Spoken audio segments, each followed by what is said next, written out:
You are a self-described democratic socialist.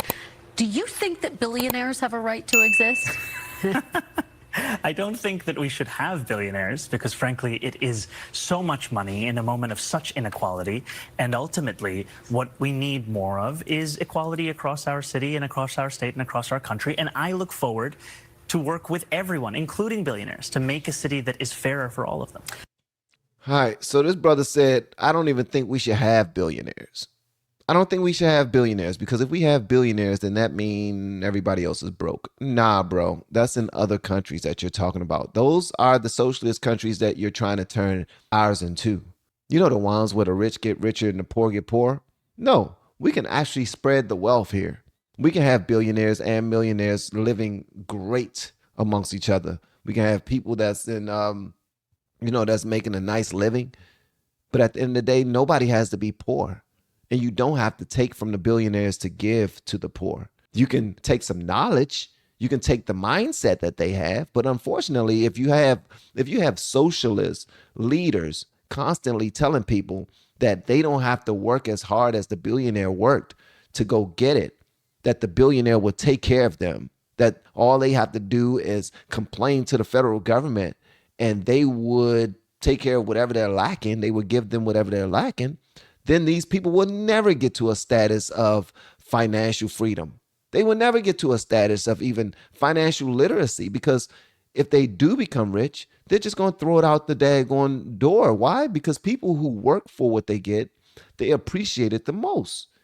We know that when we look at private property. If we were to go into the slums, I'm talking about to the black slums, to the white slums, or to the Hispanic slums, to the Asian slums around the United States, we will see their way of living is way less than those people who come from places where they pay for their homes, they're paying the mortgage, or they're living in a community where they have to pay a certain tax for the upkeep of those environments, those communities.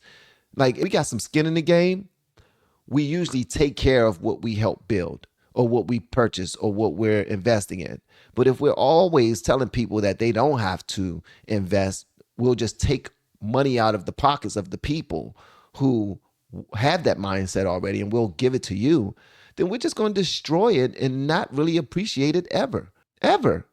That's why when you look at super wealthy kids, like children that come from super wealthy households, they have the same mindset of the kids who grew up in the hood. It's because they believe everything will be given to them.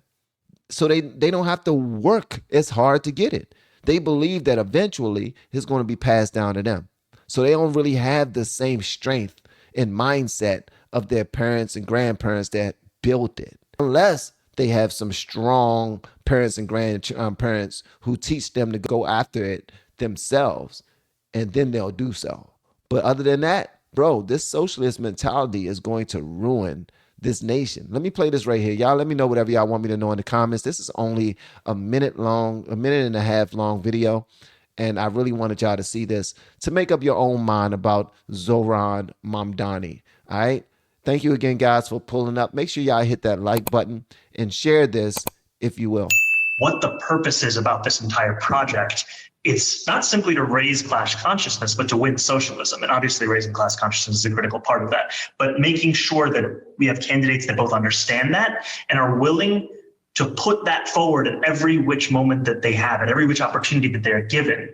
We have to continue to elect more socialists. And we have to ensure that we are unapologetic about our socialism. There are also other issues that we firmly believe in, whether it's BDS, right? Or whether it is the end goal of ceasing the means of production, where we do not have the same level of support at this very moment.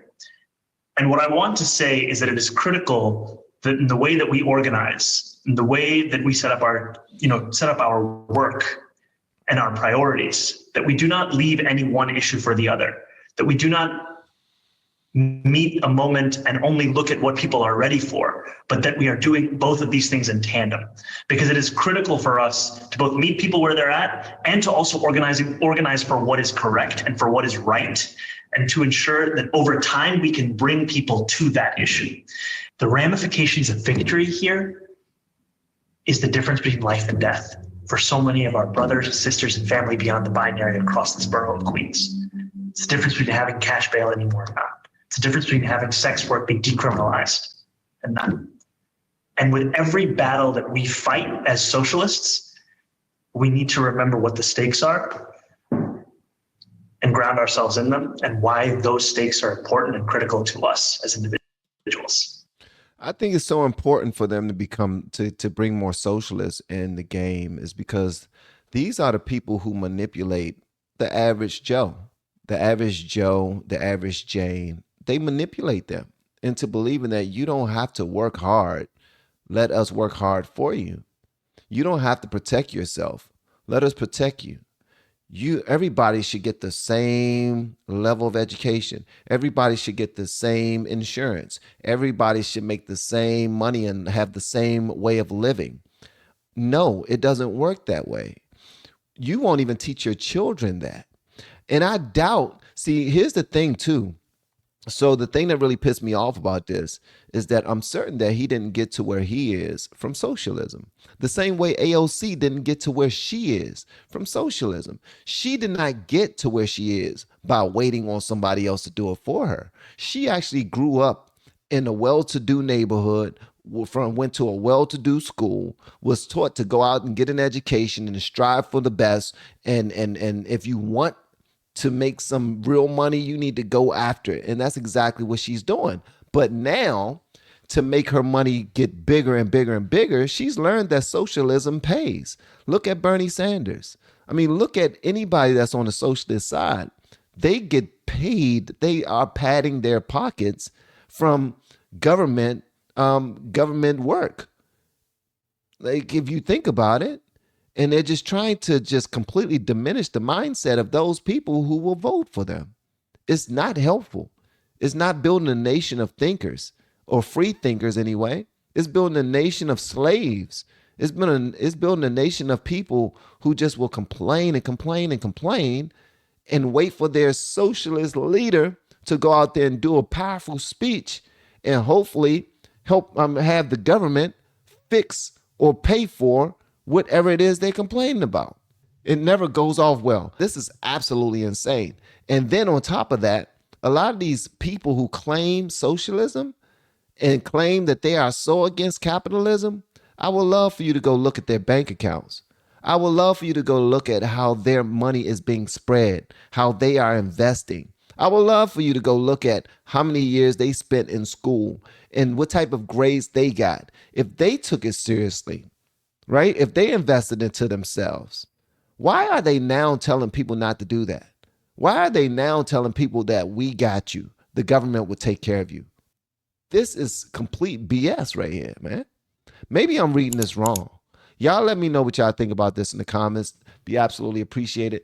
We have been helping people grow online. It has been absolutely amazing. We have helped many content creators get from zero to monetization in under 30 days. We even have a couple of these superstars who did it in 1 or 2 weeks. If you want to learn how to do YouTube, I don't care your age, I don't care what skills or talents you have, trust me, I can help you do it effortlessly. Just reach out to me with the word coach and we can get it done. One more thing, we have a YouTube course that I just now created. I'm extremely proud of, and a lot of people are getting so much from. Purchase that course and work with us. You can join our private Facebook group and our daily group calls, which is 3 to 5 days per week, and you can learn so much more than you've ever learned before. I can't wait to hear from you. Love you. Peace.